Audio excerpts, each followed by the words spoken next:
আজিৰ আমাৰ প্ৰথম কুৱেশ্যনটো হ'ব অসমৰ কোনটো লোকবাদ্য মূলতঃ শংকৰদেৱৰ অংকীয়া নাটত ব্যৱহৃত হৈছিল?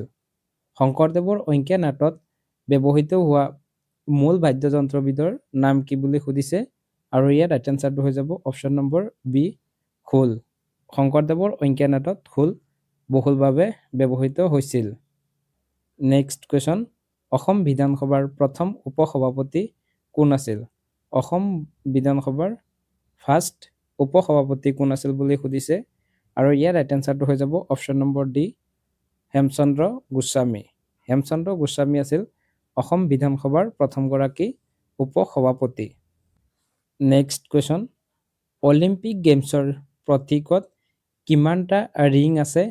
অলিম্পিক গেমছৰ যি প্ৰতীক আছে ইয়াত কিমানটা ৰিং আছে বুলি সুধিছে আৰু ইয়াৰ ৰাইট এনচাৰটো হৈ যাব অপশ্যন নম্বৰ বি 5টা।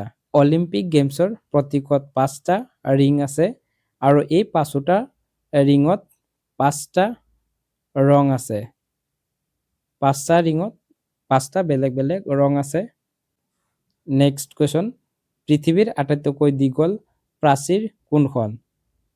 প্ৰশ্নটোত সুধিছে পৃথিৱীৰ আটাইতকৈ দীঘল ৱাল কোনখন আৰু ইয়াৰ ৰাইট এনচাৰটো হৈ যাব option number B great wall of China.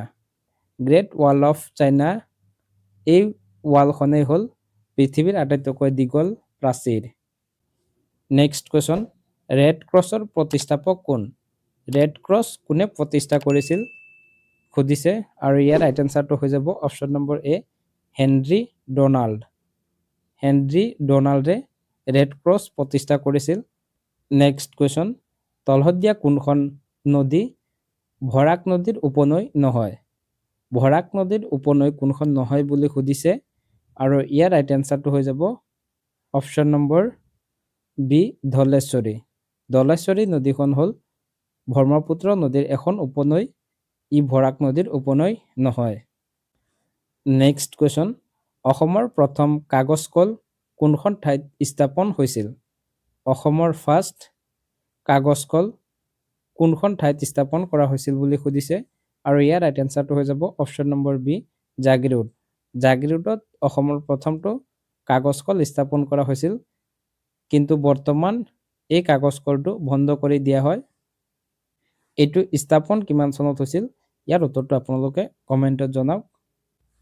Next question অসমৰ কোনখন জিলাত আটাইতকৈ বেছি ৰবৰ উৎপাদন হয়?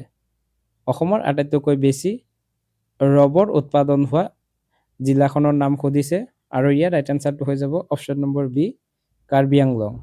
কাৰ্বি আংলঙত অসমৰ আটাইতকৈ বেছি ৰবৰ উৎপাদন হয়। নেক্সট কুৱেশ্যন চাপৰি নৃত্য অসমৰ কোনটো জনগোষ্ঠীৰ সৈতে সম্পৰ্কিত? অৰ্থাৎ চাপৰি নৃত্যটো অসমৰ কোনটো জনগোষ্ঠীৰ এটি নৃত্য আৰু ইয়াৰ ৰাইট এনচাৰটো হৈ যাব অপশ্যন নম্বৰ এ মিচিং।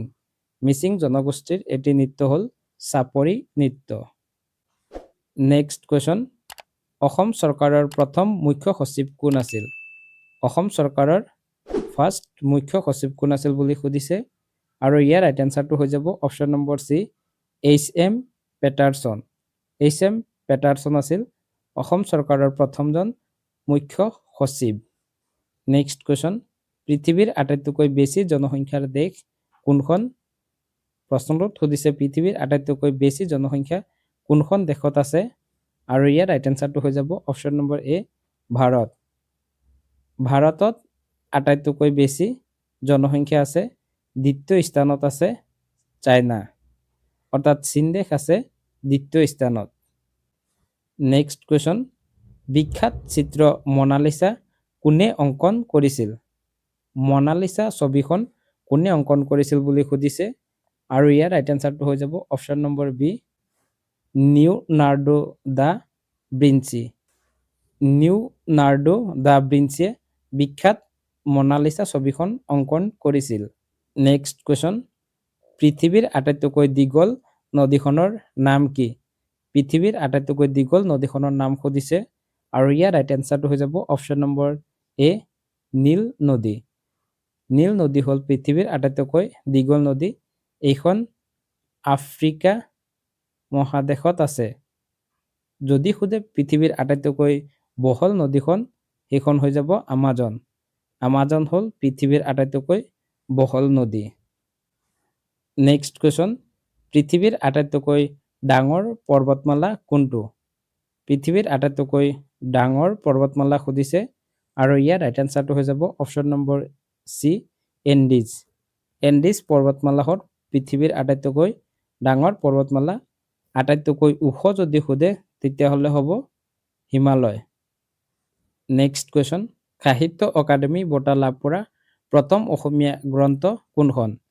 প্ৰশ্নটোত সুধিছে কোনখন অসমীয়া গ্ৰন্থই প্ৰথম সাহিত্য অকাডেমী বঁটা লাভ কৰে আৰু ইয়াৰ ৰাইট এনচাৰটো হৈ যাব অপশ্যন নম্বৰ ডি, বনফুল।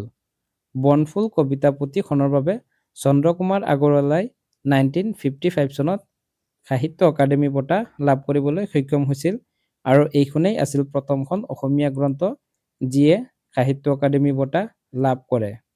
নেক্সট কুৱেশ্যন, অসমৰ কোনখন জিলাৰ সীমা আটাইতকৈ বেছি বিদেশী ৰাষ্ট্ৰৰ লগত লাগিছে?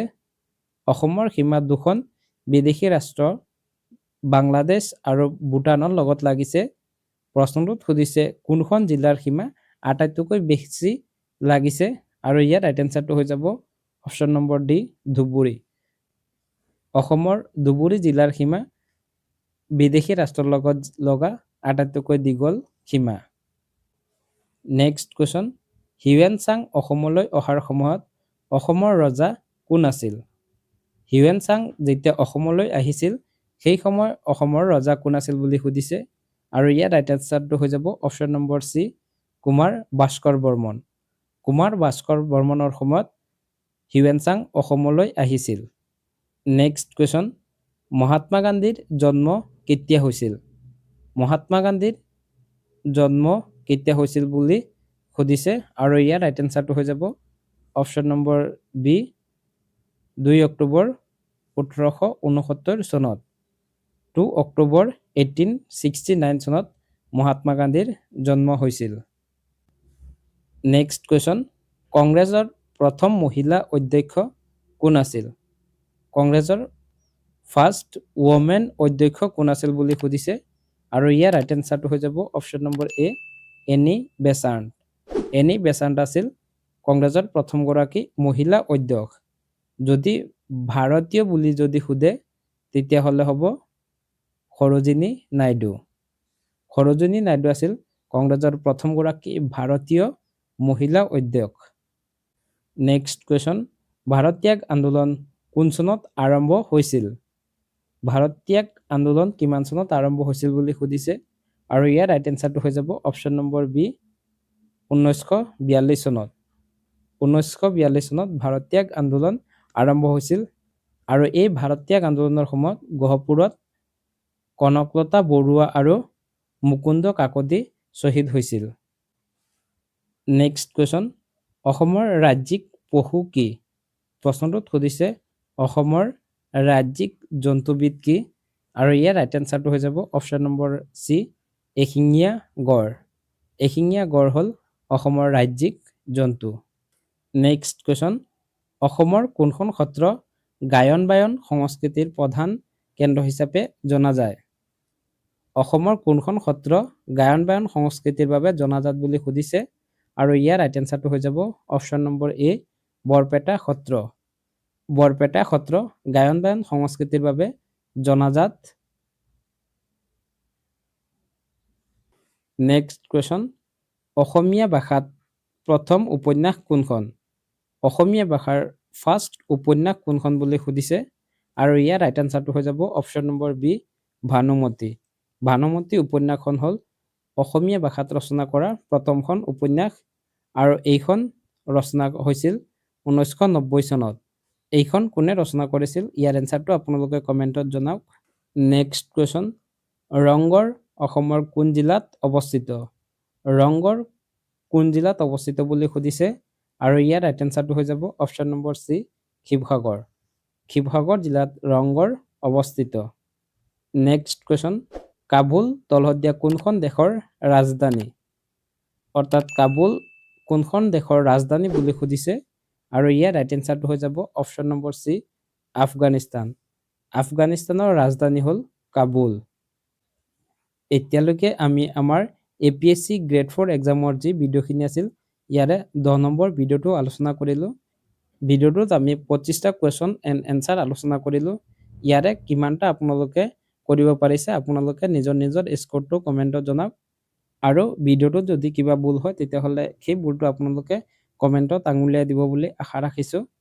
ইয়াৰ পিছত প্ৰতিটো ভিডিঅ'ত আমি যেনেকুৱা আপোনালোকলৈ এটি কুৱেশ্যন লৈ আহোঁ, আজিও এটি কুৱেশ্যন লৈ আহিছোঁ আৰু সেই কুৱেশ্যনটো হ'ব আহোম ৰাজত্বৰ শেষ ৰজা কোন আছিল? অৰ্থাৎ আহোমসকলৰ শেষৰজন ৰজা কোন আছিল বুলি সুধিছে আৰু ইয়াৰে 4টা অপশ্যন দিয়া আছে। অপশ্যনখিনিৰ ভিতৰত আপোনালোকে ৰাইট এনচাৰটো কমেণ্টত জনাওক। আৰু ভিডিঅ'টো চাই যদি ভাল পায় তেতিয়াহ'লে ভিডিঅ'টোত এটি লাইক কৰি দিব আৰু আমাৰ চেনেলটো যদি এতিয়ালৈকে ছাবস্ক্ৰাইব কৰা নাই তেতিয়াহ'লে চেনেলটো ছাবস্ক্ৰাইব কৰিবলৈ অনুৰোধ জনাইছোঁ। ভিডিঅ'টো শেষলৈ চোৱাৰ বাবে ধন্যবাদ। জয় আই অসম।